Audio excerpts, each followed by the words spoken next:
ఈశ్వరా మూడు కన్నుల శంకరా కాశీ విశ్వేశ్వరా కాటికాల రుద్రుడా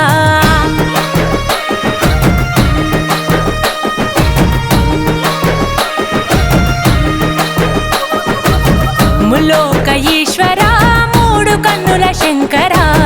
కాశీ విశ్వేశ్వరా కాటికాల రుద్రుడా జంగమ దేవుడా ఈ జగతి వెలుగు నీవయా జగదాంతర్యముపై ఉన్నదిలే నీ దయా జననము మరణము ఈ సృష్టికి నువ్వు మూలము హర హర శంభో శంకర